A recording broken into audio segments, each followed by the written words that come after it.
Hello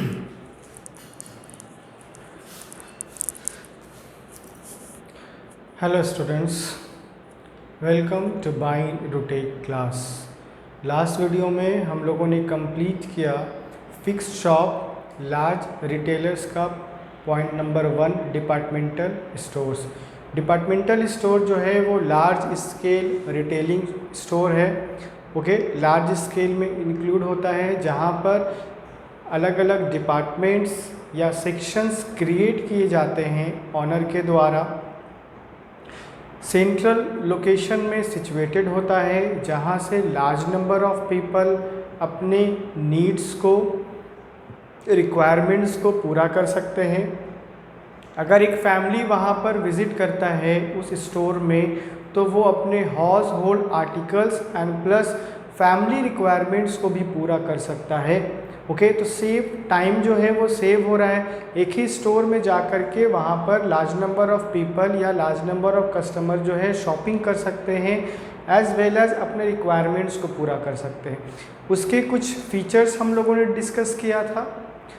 then after merits and limitations हम लोगों ने डिस्कस किया, जिसमें हम लोगों ने देखा कि सेंट्रल लोकेशन में सिचुएटेड होता है।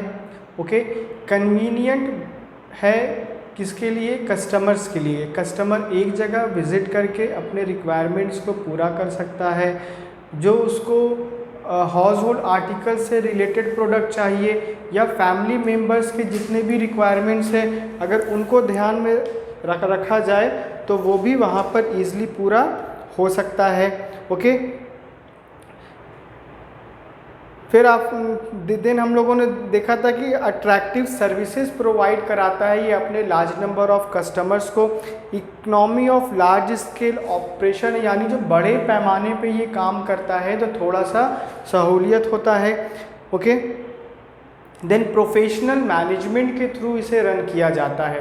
ये काम करता है या ऑर्गेनाइज किया जाता है जॉइंट स्टॉक कंपनी के द्वारा। जिस तरीके से जॉइंट स्टॉक कंपनी काम करता है उसी तरीके से डिपार्टमेंटल स्टोर भी रन करता है। बोर्ड ऑफ डायरेक्टर्स होते हैं या मैनेजर्स जो होता है वो टाइम टू टाइम सुपरवाइज करता है, हर रिक्वायरमेंट को ध्यान में रख करके उसे पूरा करने का प्रयास करता है।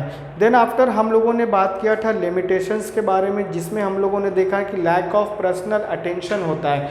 जो ऑनर है वो पर्सनल अटेंशन दे नहीं पाता है किसे? कस्टमर्स को। अब अलग अलग डिपार्टमेंट्स है, सेक्शंस हैं, तो हर सेक्शन या हर डिपार्टमेंट में ऑनर खुद तो विजिट नहीं करेगा, पर्सनली जा कर के हर एक कस्टमर को अटेंड तो नहीं करेगा। तो उसने सैलरीड स्टाफ्स को हायर किया है, वो स्टाफ जिन्हें वो सैलरी दे रहा है। अब स्टाफ के बिहेवियर पर डिपेंड करता है कि कैसे वो कस्टमर के रिक्वायरमेंट्स को पूरा करता है, कैसे उनके साथ बिहेव करता है। तो ये उसके डीमेरिट्स में था। हाई प्राइस इसमें होता है। ऑपरेटिंग कॉस्ट अगर ज़्यादा होगा तो definitely price of the product है वो भी राइज करेगा। ऑपरेटिंग कॉस्ट कैसे ज़्यादा होगा?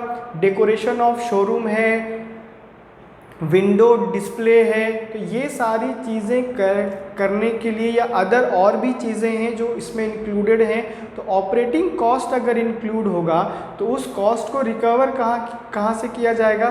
तो प्रोडक्ट के प्राइस से किया जाएगा। तो प्रोडक्ट का प्राइस ऑटोमेटिकली हाई हो जाएगा।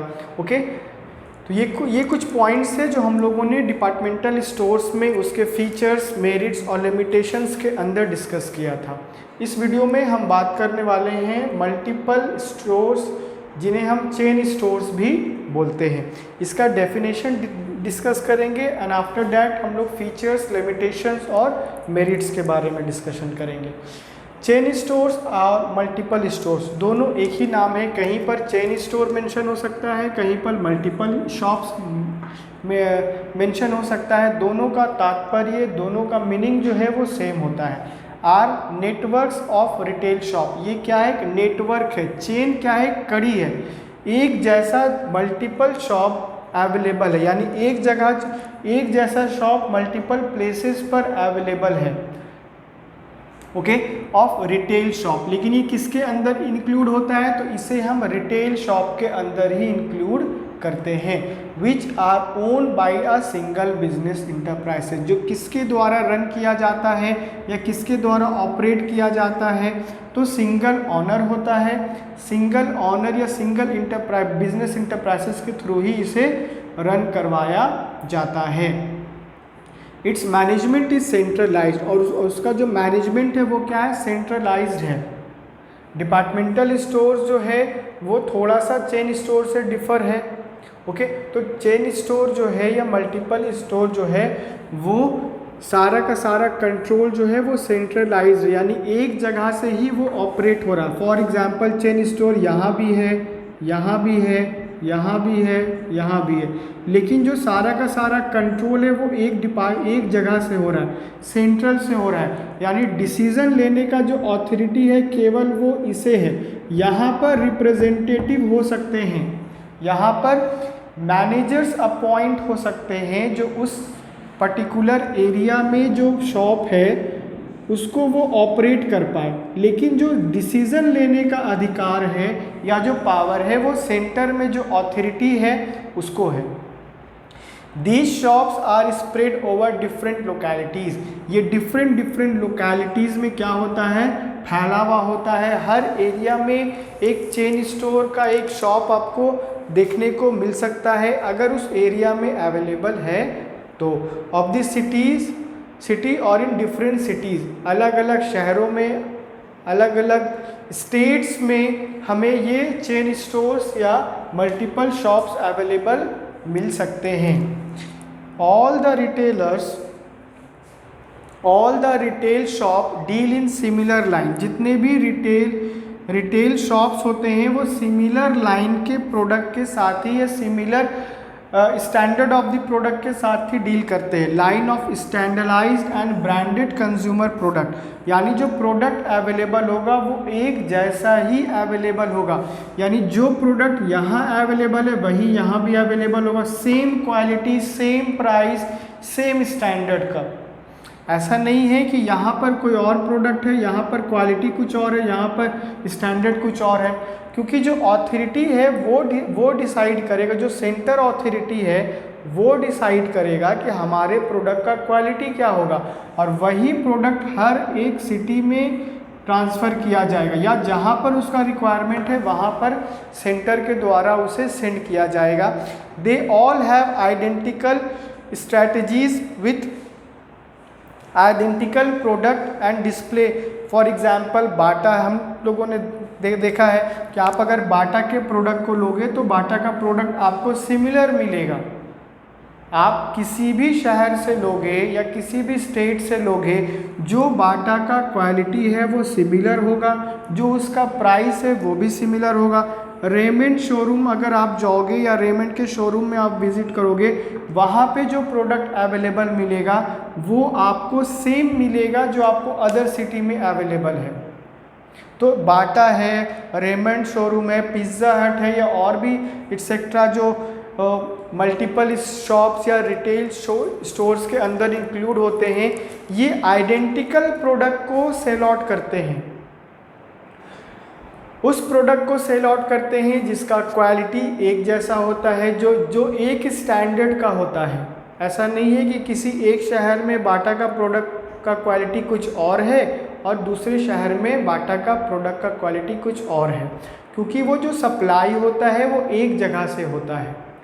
एक अथॉरिटी है जो हर चीज़ को सुपरवाइज कर रहा है, एक अथॉरिटी है जो गुड्स को एट अ टाइम परचेस कर रहा है और अलग अलग एरिया में या अलग अलग स्टोर में वो सप्लाई कर रहा है। तो जब एक जगह परचेस करके लाया जा रहा है और उसे वहाँ से अलग अलग एरिया में सेंड किया जा रहा है या भेजा जा रहा है, तो उसमें हमें ज़्यादा डिफरेंसेस देखने को नहीं मिलेगा। वो चीज़ जो है वो सिमिलर होगा, प्राइस जो है वो भी सेम होगा। ऐसा नहीं है कि वहाँ प्राइस कुछ और है, यहाँ प्राइस कुछ और है, सेम प्राइस में सारी चीज़ें अवेलेबल होंगी। तो ये हमारा चेन स्टोर या मल्टीपल शॉप्स का डेफिनेशन है। Next we have is features. अब हम लोग इसके फीचर्स के बारे में बात करेंगे कि चेन स्टोर की विशेषताएं क्या हैं। Point number 1, large size. ये जो मल्टीपल शॉप्स है या जो चेन स्टोर है ये साइज़ में बड़ा होता है, इसमें जो भी शॉप होंगे वो बड़े साइज़ के होंगे। Chain stores operate on large scale, बड़े स्केल पर इसको ऑपरेट किया जाता है। अ ह्यूज इन्वेस्टमेंट, जब हम किसी रिटेल शॉप को बड़े पैमाने पर लार्ज स्केल में या लार्ज साइज़ में ऑपरेट करते हैं तो इसमें जो इन्वेस्टमेंट लगता है वो बहुत ज़्यादा लगता है। हम कम इन्वेस्टमेंट के साथ या कम पूंजी के साथ चेन स्टोर या मल्टीपल शॉप्स को रन नहीं करवा सकते। रन करवाने के लिए जो इन्वेस्टमेंट की आवश्यकता होगी वो बहुत ज़्यादा होगी। Is required to set up identical shop in different part of the city, अलग अलग शहरों में, अलग अलग टाउन में आइडेंटिकल शॉप को इस्टेब्लिश करना है, आइडेंटिकल शॉप को सेटअप करना है। तो उसके लिए क्या होगा कि हर चीज़ हमें परचेस करनी होगी। यानी अगर हमारा 4 सिटी में या 4 डिस्ट्रिक्ट में हमारा शॉप है, ठीक है, तो अलग अलग डिस्ट्रिक्ट के लिए हमें परचेस करना पड़ सकता है। तो परचेस करने के लिए हमें कैपिटल की आवश्यकता होगी। हर जगह का रिक्वायरमेंट अलग हो सकता है कि यहाँ पे 10 प्रोडक्ट को मांगा जाए, यहाँ पे 5, यहाँ पर 20, यहाँ पर 50। तो सेल के हिसाब से प्रोडक्ट का डिमांड होगा, लेकिन हर स्टोर के रिक्वायरमेंट्स को पूरा तो करना पड़ेगा। तो इन्वेस्टमेंट जो है वो बहुत ज़्यादा लगेगा। तो different part of the city, अलग अलग सिटी के पार्ट में ही अगर अवेलेबल है या अलग डिस्ट्रिक्ट में या टाउन में या स्टेट में, तो हर जगह के रिक्वायरमेंट्स को पूरा करना ये ज़रूरी हो जाता है। और उसके लिए जो बिजनेसमैन है या जो ऑनर है उसको बहुत ज़्यादा पूंजी लगाना पड़ेगा। अगर वो कम पूंजी लगाने के साथ बिजनेस को ऑपरेट करना चाहता है तो वो बहुत सारे रिक्वायरमेंट्स को पूरा नहीं कर पाएगा। या बहुत सारी चीज़ें हैं जो बिज़नेस में एसेंशियल होती हैं बट लैक ऑफ कैपिटल के कारण या पैसे की कमी के कारण बिजनेसमैन उसे पूरा नहीं कर सकता है, सो डैट वो बिज़नेस लंबे समय तक सरवाइव नहीं कर पाएगा। ओके, तो इस तरीके से जो कैपिटल का इन्वेस्टमेंट है वो यूज होना चाहिए। Next point number 2, specialised in one line. ये स्पेशलाइज होता है वन लाइन में। Chain store are specialised in one line products, एक लाइन के प्रोडक्ट के लिए ही स्पेशलाइज्ड होता है। And variety of that line is available at all shops located in different area. Variety of the product available होगा that line, उसी line का, यानी एक ही लाइन के प्रोडक्ट में वैरायटी आपको डिफरेंट अवेलेबल हो सकता है। अगर आप बाटा के शोरूम में जाओगे तो आपको डिफरेंट वैरायटी का प्रोडक्ट अवेलेबल होगा, लेकिन लाइन उसका वही रहेगा, लाइन चेंज नहीं करेगा वो, लेकिन वो variety of the product available करवाएगा। Shops located at different areas, different areas में अगर आप विज़िट करोगे, अलग अलग एरिया में विज़िट करोगे तो आपको रिक्वायरमेंट के हिसाब से ऑफ दैट प्रोडक्ट जो है वो अवेलेबल मिलेगा। Next is point number 3, centralised purchasing. Purchasing जो हो रहा है वो सेंट्रलाइज्ड हो रहा है, यानी एक है जो परचेस कर रहा है और रिक्वायरमेंट के आधार पर हर एक एरिया में या हर एक सिटी में वो ट्रांसफ़र कर रहा है।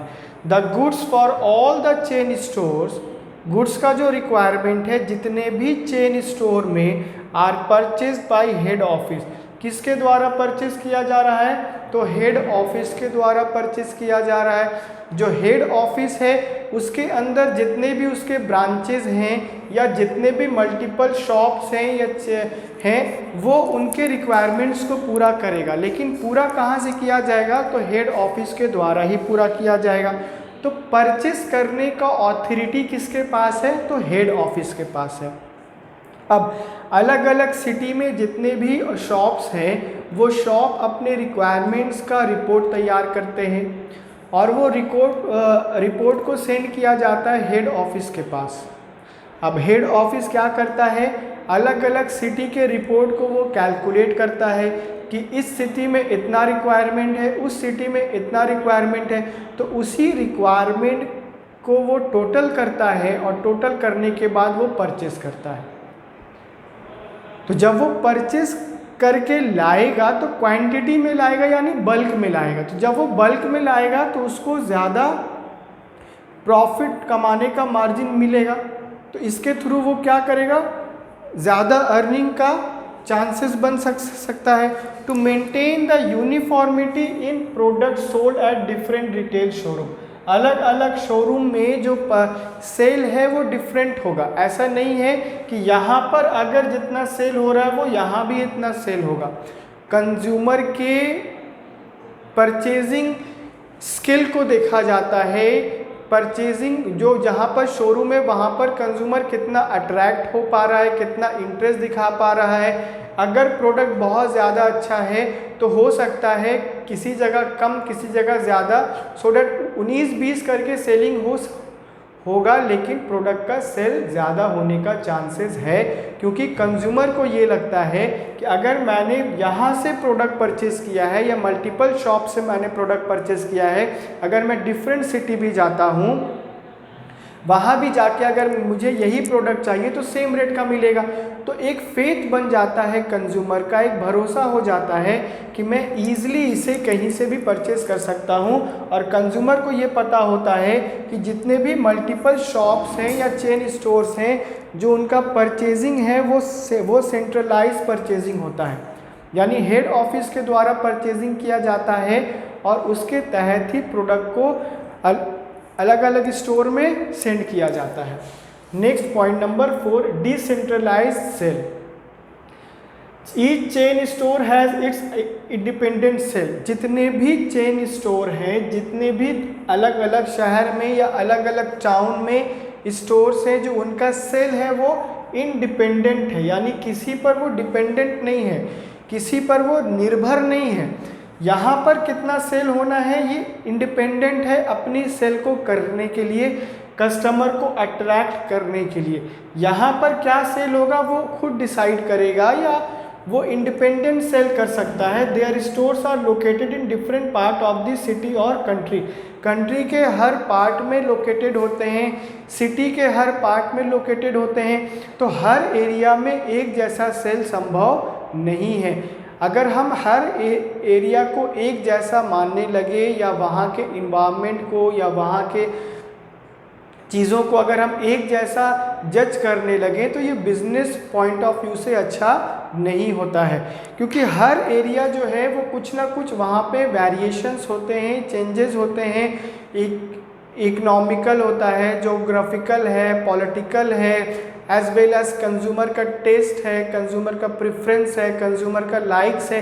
तो इन सारी चीज़ों को मद्देनज़र रखते हुए जो सेल है वो कहीं पर ज़्यादा और कहीं पर कम हो सकता है। लेकिन अगर बिजनेसमैन सारी चीज़ों को सेम मान करके चलेगा तो जो एक उसका एक्सपेक्टेशन है और उस एक्सपेक्टेशन को वहाँ का जो मैनेजर अगर वो पूरा नहीं करेगा तो हो सकता है कि वो बिजनेस या जो ऑनर है वो उस मैनेजर के टूवर्ड्स एक अच्छा इंटेंशन ना रखे। तो इसके लिए उसे हर एक चीज़ों को एनालाइज करना बहुत ज़रूरी है। जब वो हर चीज़ों को एनालाइज करेगा तब उसे लगेगा कि नहीं, हर एरिया जो है वो थोड़ा सा डिफ़र करता है दूसरे एरिया से, इसीलिए हम हर एरिया को सेम नहीं मान सकते। और इंडिपेंडेंट सेल जब होगा तो वो कंपनी का जो प्रॉफिट है वो भी अच्छा होगा, यानी एक दूसरे से कंपटीशन नहीं हो रहा है, प्रोडक्ट वो सेल हो रहा है। अब चारों एक जैसा है तो एक दूसरे से कंपटीशन तो नहीं करेगा। इसके कॉम्पिटिटर्स हो सकते हैं अलग ब्रांड, अलग कंपनी, डिपार्टमेंटल स्टोर या अलग चेन स्टोर्स हो सकते हैं, लेकिन ये आपस में तो कॉम्पिटिटर नहीं है। Next we have this point number 5, quality. The chain stores deal in standardized and branded product. The quality is assured the customer in chain store. अब जितने भी चेन स्टोर्स हैं, ओके, अब उनके द्वारा जो प्रोडक्ट बनाया जा रहा है वो सारा का सारा प्रोडक्ट जो है वो सेम है।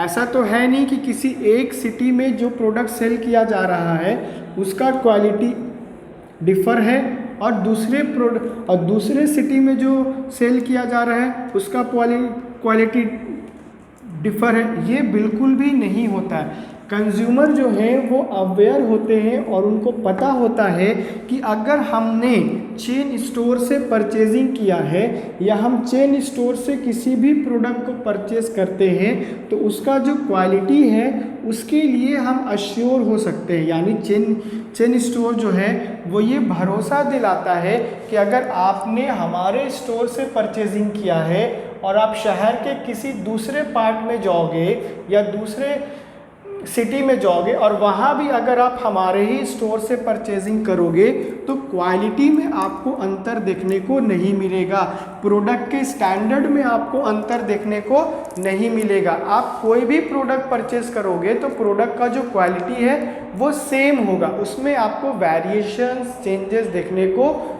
नहीं मिलेगा।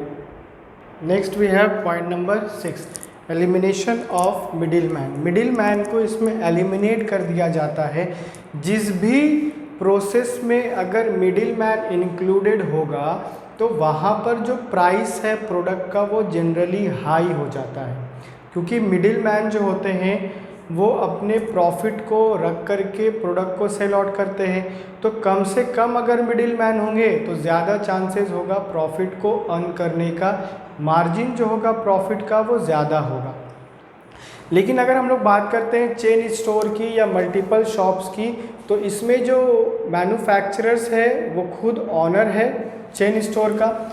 Chain stores are generally own by manufacturers. ये किसके द्वारा ओन किया जाता है? तो मैन्युफैक्चरर्स के द्वारा ओन किया जाता है। Who sell their goods directly to consumer, जो क्या करते हैं अपने प्रोडक्ट को, अपने गुड्स को डायरेक्टली सेल आउट करते हैं। यानी यहाँ पर कोई भी डायरेक्टली सेल टू कंज्यूमर, यानी डायरेक्टली वो क्या कर रहे हैं, गुड्स को सेल आउट कर रहे हैं कंज्यूमर को। हम लोगों ने डिस्ट्रीब्यूशन चेन पढ़ा जिसमें हम लोगों ने देखा कि जो मैन्युफैक्चरर है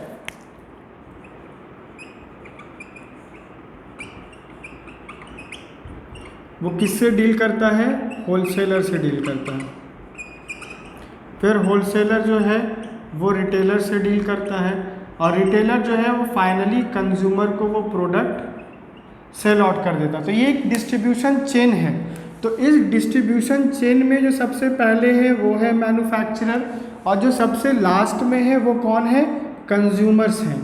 तो कंज्यूमर और मैन्युफैक्चरर्स के बीच में दो मिडिल मैन हैं, या हम आगे पढ़ सकते हैं कि एक मैन्युफैक्चरर और होलसेलर के बीच में एक और होता है जिसे हम एजेंट बोलते हैं। ओके, तो जनरली हम अगर पढ़ रहे हैं तो एजेंट को अभी हम स्किप कर देते हैं, छोड़ देते हैं, बाकी हम होलसेलर और रिटेलर को इंक्लूड कर लेते हैं।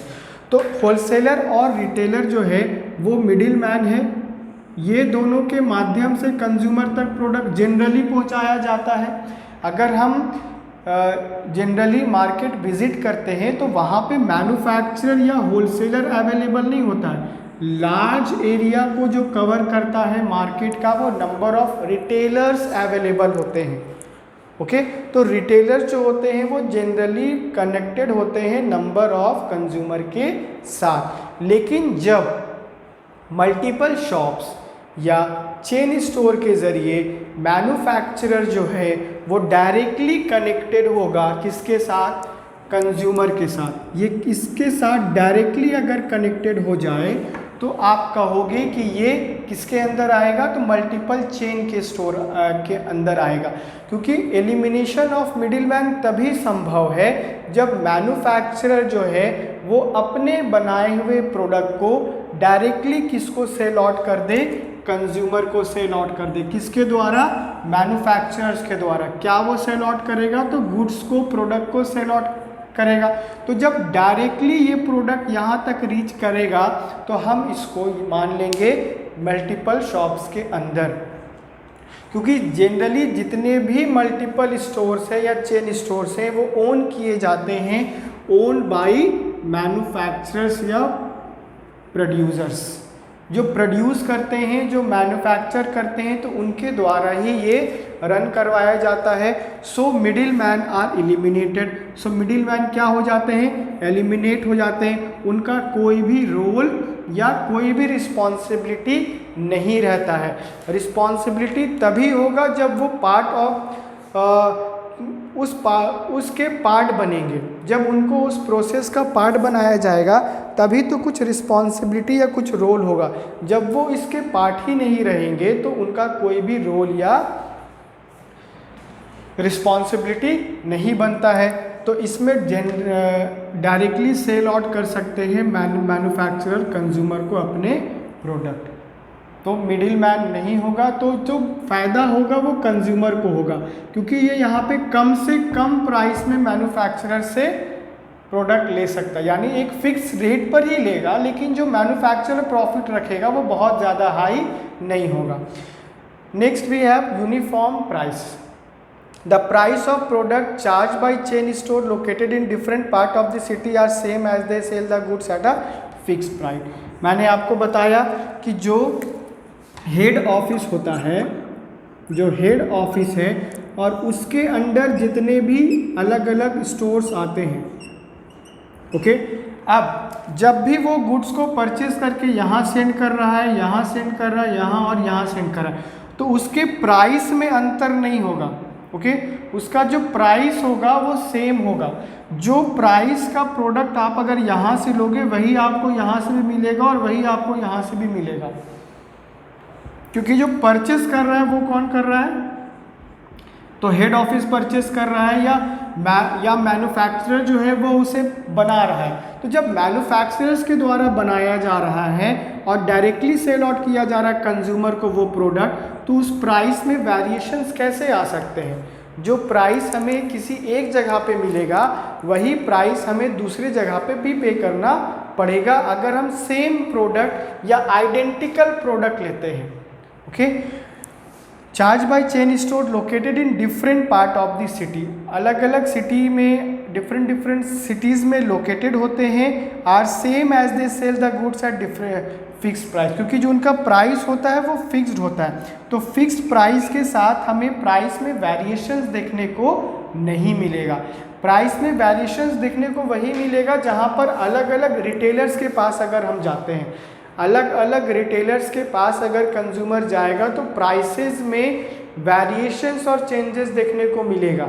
जनरली ये चीज़ हमें कहाँ देखने को मिलेगा, स्मॉल स्केल रिटेलर्स के पास। जितने भी स्मॉल स्केल के रिटेलर्स होते हैं वो जो प्रोडक्ट का प्राइस है वो अपने लोकेलिटी या अपने एरिया के हिसाब से वो लोग मेंशन करते हैं और कंज्यूमर के पास ज़्यादा ऑप्शंस अवेलेबल नहीं होता है, सो डैट उन्हें वो प्राइस पे करना ही होगा।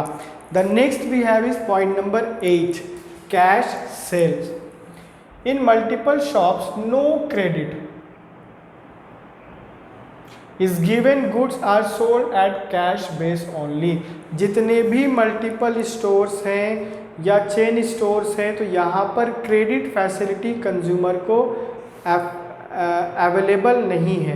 कंज्यूमर को क्रेडिट फैसिलिटी प्रोवाइड नहीं करवाया जाता है।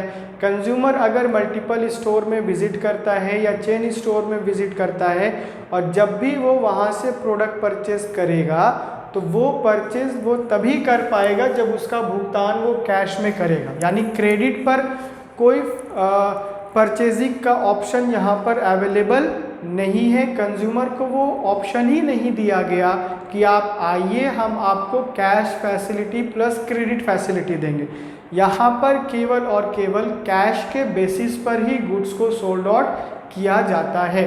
ये मल्टीपल स्टोर का फीचर्स है, क्योंकि अगर वो सभी को क्रेडिट फैसिलिटी देने लगे तो उसका स्टोर तो मल्टीपल सिटी में अवेलेबल है, different part of the city में अवेलेबल है, लार्ज नंबर ऑफ कंज्यूमर वहाँ पर विजिट करते हैं, तो वो प्रॉब्लम हो सकता है मल्टीपल स्टोर को।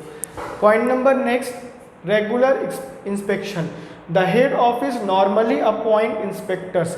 हेड ऑफिस जो है वो नॉर्मली अपॉइंट करता है इंस्पेक्टर को, who inspect the retail shop. वो क्या करता है, रिटेल शॉप को इंस्पेक्ट करता है, देखता है with respect to quality of consumer service. Consumer को जो सर्विसेज प्रोवाइड करवाई जानी चाहिए क्या वो जेन्युइनली हो रहा है या नहीं हो रहा है, क्या कंज्यूमर के बारे में जितना भी मल्टीपल स्टोर ने या चेन स्टोर ने कुछ पॉलिसीज़ बनाया है या कुछ प्रिफरेंसेस दिए हैं, क्या उसे वो रेगुलर बेसिस पर मिल रहा है या नहीं मिल रहा है, provided adherences to policies to of head office and so on. इसी तरीके से बहुत सारी चीज़ें हैं जो हेड ऑफिस के द्वारा या मैन्युफैक्चरर्स के द्वारा प्रोवाइड की जाती है, तो उस चीज़ को टाइम टू टाइम जो इंस्पेक्टर है वो चेक करेगा कि सारी चीज़ें नॉर्मली जा रही हैं या नहीं जा रही।